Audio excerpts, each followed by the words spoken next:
Hi everyone, I'm Bobby Martin and I'm the Executive Director for Galen Center for Professional Development, and I'm here to give you a quick just-in-time learning on how to use your precepting skill in Engage to validate nurses quickly and easily. You will use your email address to log on, and the password will be provided for you initially and you can change it once you get in. So once you log in for the very first time, you will have to accept the terms of condition. Once you accept those, you can change your password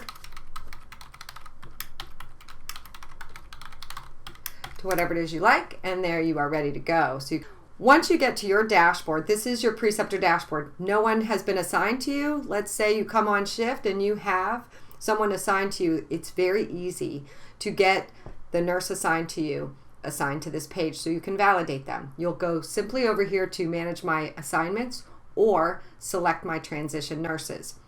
Click into that and search for your resident's name.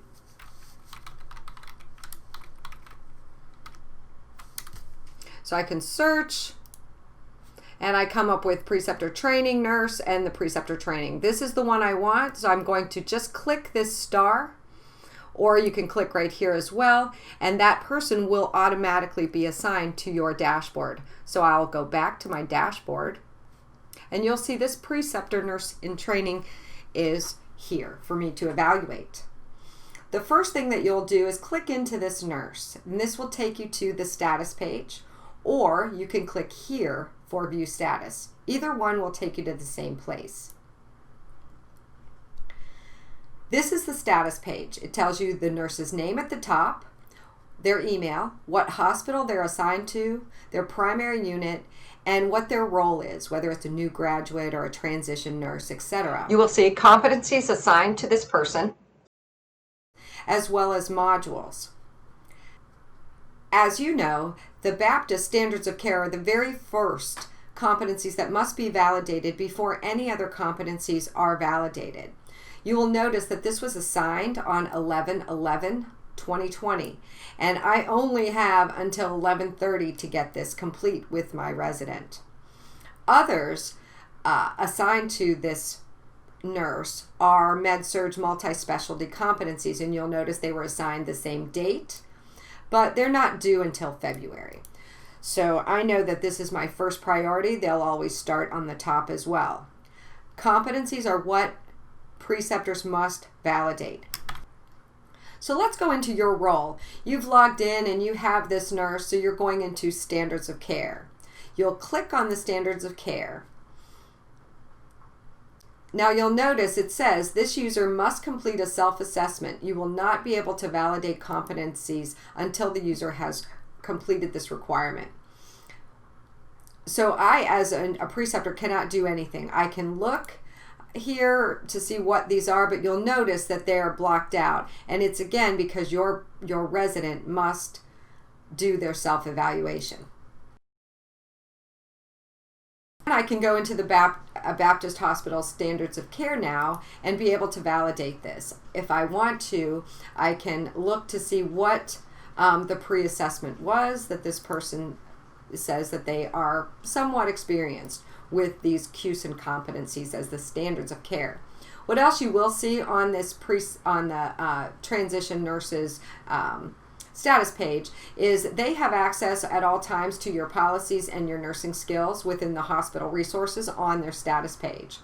The self-assessment's done. So I'm going as the preceptor to go into the standards of care. You can always use this to take a look at what they are, but if you like, then you can go into validate. As the preceptor, you're going to select the competency status. It's not started, in progress, or validated. So I'm going to validate this. Validation method has been established by Baptist. You only have these 4 to use, so I'm going to say that I've used direct observation for this. The level of performance, again, has been directed by Baptist. It's either met or not met. This has been met. And the effective date is today. You can, however, go backdate this. So let's say you did it on the 4th. It wasn't really assigned by then, but let's say that you need to backdate it. You can. You cannot forward date it, however.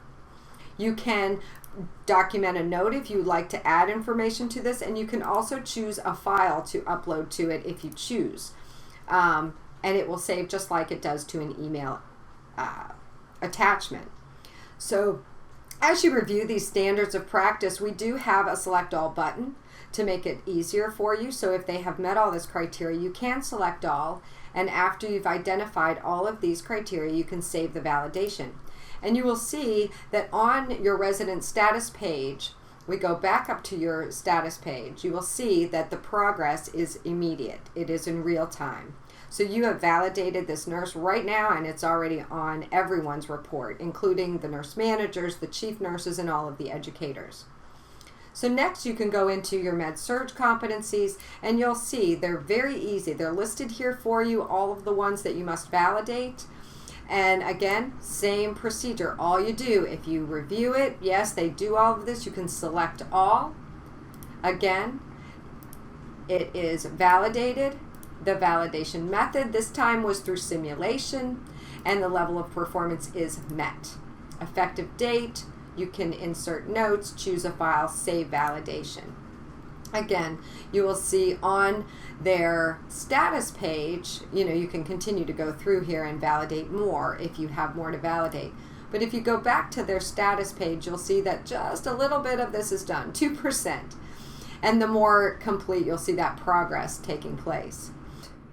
Now I'm going to show you what to do if you are working on competencies and you cannot at that time validate them. There were maybe 1 or 2 items that you just didn't feel good about validating, yet you're going to take the next 3 days off and someone else will be validating them. And the best way to make this as seamless as possible is to say you've been taking care of the patient with sickle cell anemia today, and you are going to validate what you can. So you know that yes, your resident did verbalize the clinical presentation very well, and conducted a very adequate, competent physical assessment focusing on these things listed here. But they had some problems with the respiratory treatments and repositioning suctioning that I wanted to work with more. I did very good in reporting and responding, but I really want this resident to focus a little more on this criteria. So I'm going to note that it is in progress and that my validation method was direct observation today and that we're not met.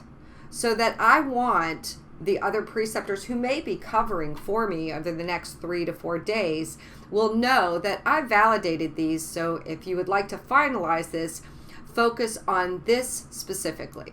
So I will save this, and you will notice that on the dashboard, it shows that this was met by me, I signed it, this was met by me, but this was not met. So I can go in at a later date, and you'll notice the beauty of this is when you go in, it saves what was done prior. So you're not wasting time. You don't have to call someone or do anything. And the second time you go in, then you can validate that and finalize that. So if you do check this when you go in the second time, be sure you have to, are forced to select the validation competency status. Now you're going to change it to validated. Now you're going to say it was still direct observation, but the performance now is met. And you will see that it will switch in real time that now it is met. So just use this as an easy way to communicate information so you're not double doing everything and your colleagues and partners in precepting aren't having to do things over again. This is very easy. It saves everything you've done. So if you're working with these, I would really suggest you spend the first 5 minutes of the day looking through these. What are you going to take care of, and select those and work on those validations. It'll go much quicker and much easier for all of you. So as far as module progress, this is completely driven by your resident. This is not something that you need to do anything with unless you are evaluating if they've done their modules. So you can click in here and see that they have done none of the assigned modules yet. So you can see their progress, but you can't really affect this except to tell them that you'd really like them to get moving on their modules. Looking forward to all of the great work you're doing, you preceptors there at Baptist. Please, if you have any questions, reach out to Solomar or Honore, and they can easily help you navigate this. But it truly is that simple. All you need to do is find your nurse if they have not been assigned to you, but most definitely they likely will be. Log in to that nurse. All you have to do is click in and evaluate these competencies. Again, if you're managing the admission today, go in and validate that you've done that. It's been validated. It was validated by direct ops. They have met all of these criteria, and I'm going to save that validation. And again, in real time, you will see on my training nurses status page that we have improved that to 4%.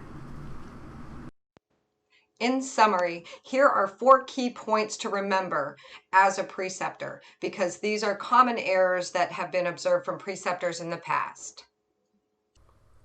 So the first key point you want to remember as a preceptor is when you go in to validate a competency and when you select the validation method of simulation, the preceptor must add in the notes section the type of simulation done with the resident, whether it was role play, use of a mannequin, or return demonstration. A second key point you want to remember as a preceptor is that the benchmark portion of competency validation must be signed off by a patient care manager or its designee only. A third key point to remember is that preceptors are not allowed to sign off any competencies with an exception. When you go into validate, you select not started if you choose, in progress if you're working on a competency, validated if it was validated, not validated if there is a reason that this person cannot be validated and is possibly cause for concern. Preceptors are not permitted to sign off any competency with an exception. This is only done by a clinical nurse educator. The final key point to remember as a preceptor is that every competency set, whether it's a medical surgical competency group or critical care specialty competency group, they have a threshold of 15% and cannot exceed that threshold. All right, everybody, hang tough, good luck, and take good care of these new nurses. We need them in our profession, and always remember, the nation's health depends on nursing.